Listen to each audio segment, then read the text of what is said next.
Maranatha, Tuhan Yesus segera datang.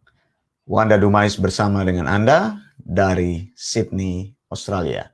Saudara, pagi hari ini saya ingin bicara mengenai topik rema. 2 Timotius 3 ayat yang ke-16 berkata, segala tulisan yang diilhamkan Allah memang bermanfaat untuk mengajar, untuk menyatakan kesalahan, untuk memperbaiki kelakuan, dan untuk mendidik orang dalam kebenaran. Dalam bahasa aslinya, Textus Receptus, ayat ini berkata, pasa grave theo penustos, kai opelimos pros didas kalian, pros elektion, pros epanortosin, pros paidean, ten en di kayu sune. Saudara yang dikasihi Tuhan, dikatakan oleh firman Tuhan dengan jelas, segala tulisan firman Allah itu adalah diinspirasikan oleh Allah, adalah keluar dari mulut Allah, adalah merupakan ide Allah sendiri, adalah nafas Allah sendiri. Jadi firman Allah dimaksudkan oleh Allah untuk menjadi sebuah pewahyuan, sebuah pegangan hidup, sebuah ajaran untuk dipahami dan untuk dipraktekkan oleh orang percaya. Nah, tulisan-tulisan firman Allah ini diilhamkan oleh Allah, disebut dengan theopneustos, menjadi sebuah set pengajaran atau menjadi sebuah set of belief, menjadi sebuah prinsip yang mengatur kehidupan orang percaya. Kalau engkau percaya kepada Allah yang menciptakan langit dan bumi, engkau percaya bahwa Allah tersebut mewahyukan firman-Nya secara tertulis. Dan firman yang tertulis itu, yang diwahyukan itu, adalah firman dari kitab Kejadian sampai kitab Wahyu. Dan firman tertulis ini seharusnya memberikan pengajaran-pengajaran kepada orang yang percaya kepada Tuhan untuk mengenal dan memahami prinsip-prinsip pengajaran yang diajarkan di dalam Alkitab. Banyak orang berkata bahwa mereka masih membutuhkan firman yang lain. Sehingga mereka dalam doa mereka berkata, ya Tuhan, biarlah firman-Mu yang tertulis menjadi rema. Nah, apa arti kata rema? Rema sebenarnya artinya adalah perkataan, kata-kata yang diucapkan atau ucapan. Tapi saya mengerti di dalam doa atau ungkapan orang seringkali berkata, biarlah firman-Mu menjadi rema. Nah, orang yang mengucapkan ini tidak mengerti. Mereka berpikir rema itu adalah firman yang menjadi pewahyuan baru. Begitu, bagaimana mungkin sebuah firman Allah yang sudah tertulis, yang menjadi nafas Allah, lalu kemudian diwahyukan lagi? Kan tidak mungkin lagi. Kalau firman yang sudah dinyatakan oleh Allah jelas, firman yang final, firman yang absolut, firman yang sudah dikanon, itu menjadi sebuah set of belief, menjadi sebuah aturan yang sudah baku. Maka setiap orang yang ingin mendapatkan pemahaman-pemahaman dan pengajaran yang jelas harus kembali kepada grave, bukan menantikan rema. Karena orang tidak mengerti apa artinya rema itu. Memang ada dua kata utama di dalam bahasa Yunani yang berkata logos dan rema. Dua-duanya kata-kata ini diterjemahkan sebagai perkataan, sebagai ucapan, sebagai kata-kata yang dikatakan. Sebenarnya memang rema lebih dari itu pengertiannya, yaitu sebuah kata-kata yang sudah menjadi action. Artinya begini, ketika Allah menyatakan firman-Nya di dalam tulisan, yaitu logos, kata-kata yang tertulis, maka firman-Nya di kemudian hari menjadi kenyataan yang dinyatakan di dalam Yesus Kristus, yaitu Sang Rema, Rematos Kristus. Begitu. Jadi kita seharusnya kalau berkata rema itu rema menunjuk kepada diri Kristus sendiri. Saudara yang dikasihi Tuhan, Anda akan tersesat apabila Anda menantikan wahyu-wahyu yang baru. Banyak kali di dalam mimbar dikatakan, saudara, biarlah firman Tuhan ini menjadi rema. Maksudnya apa? Jangan ikut-ikutan. Kalau tidak mengerti dalam mengucapkan sesuatu, kalau tidak mengerti arti kata di dalam bahasa Yunani itu, lebih baik stop ngomong itu. Jangan ucapkan di mimbar, engkau tidak mengerti artinya, sehingga engkau terlihat keren, engkau ingin menyatakan sesuatu yang membingungkan orang. Firman yang sudah tertulis itu yang seharusnya kita pelajari, dan firman yang tertulis itu, grafe itu, atau logos itu menjadi firman yang kita pelajari sehingga ajaran-ajarannya menjaga hidup kita, sehingga kita mengerti siapakah Allah yang berfirman tersebut. Maka dikatakan pasa, grafe, theopneustos. Nah, saudara, theopneustos itu adalah nafas Allah, tadi saya sudah katakan. Tetapi theopneustos itu bisa juga diartikan sebagai firman Allah yang muncul di dalam manuskrip asli. Nah, kalau terjadi perbedaan-perbedaan tulisan, perbedaan-perbedaan terjemahan di dalam Alkitab yang kita baca, sebaiknya kita kembali kepada Alkitab bahasa asli, yaitu bahasa Yunani yang disebut dengan Textus Receptus, dan bahasa Ibrani yang disebut dengan Masoretic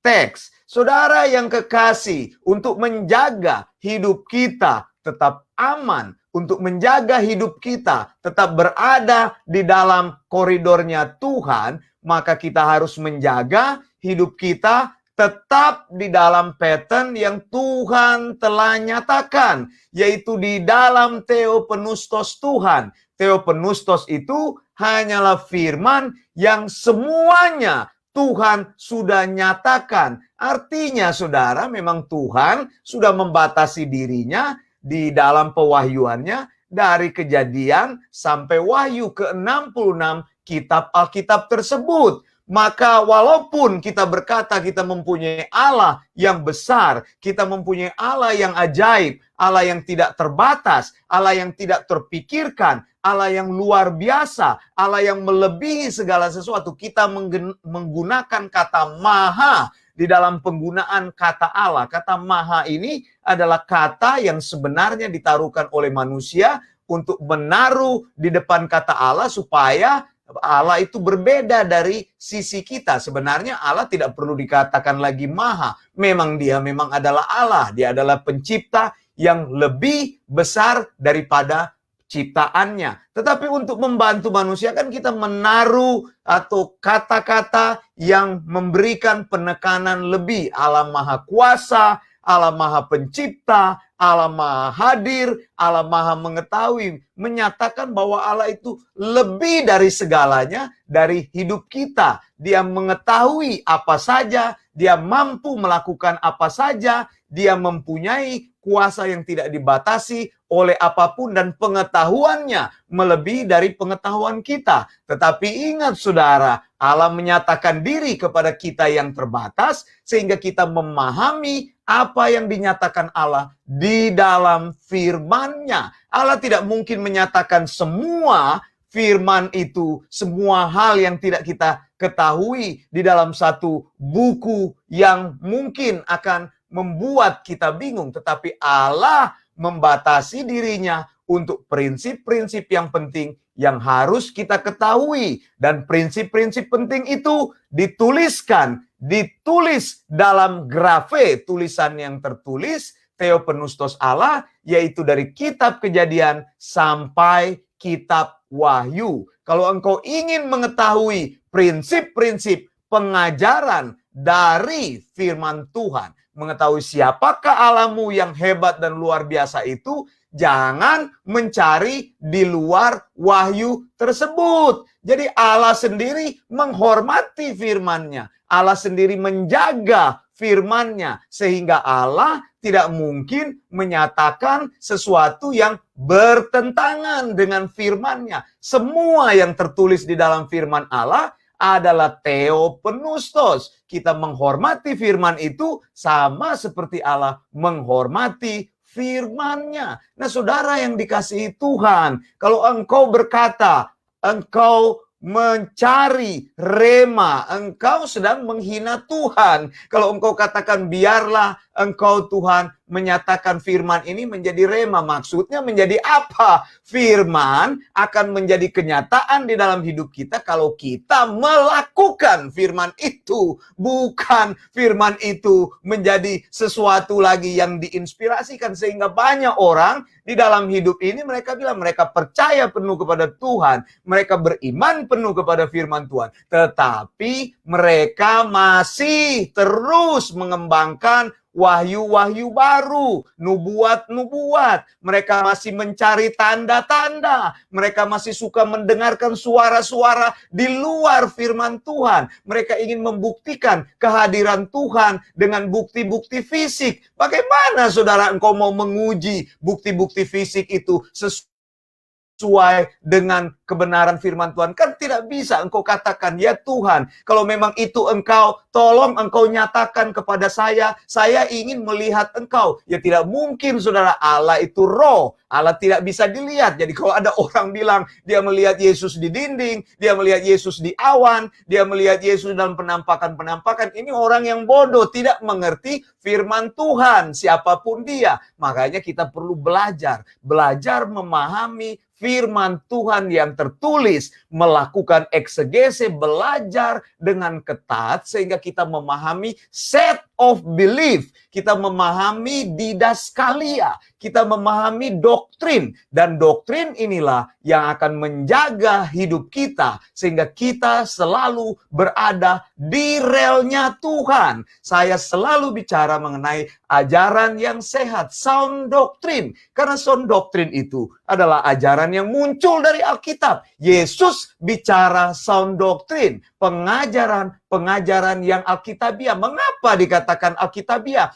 Karena hanya bersumber di dalam firman yang tertulis. Nah, firman yang tertulis itu dibatasi dari Kejadian sampai Wahyu. Tidak ada lagi. Kalau engkau mau cari firman-firman yang baru, maka engkau menambahkan firman Allah. Maka pemahamanmu tentang Allah adalah pemahaman yang tersesat. Kalau engkau mengurangi firman Allah, engkau hanya memahami firman Allah kurang dari 66 Alkitab, maka juga engkau tersesat. Karena pemahamanmu tidak penuh. Ada orang bertanya kepada saya, Pak, mengapa orang Yahudi yang mengenal bahasa Ibrani kok tidak memahami Tritunggal? Ya jelas, karena Tritunggal yang ada adalah dinyatakan di dalam keseluruhan Alkitab sejak Perjanjian Baru menjadi lengkap. Di dalam Perjanjian Lama, kenyataan-kenyataan Tritunggal sulit dipahami oleh orang Yahudi. Bahkan orang Yahudi sendiri, mereka menolak Yesus sebagai Mesias. Karena mereka berkata, menyebut kata Mesias kepada manusia lain, itu adalah penghinaan kepada Allah semesta alam yang disebut dengan Adonai itu.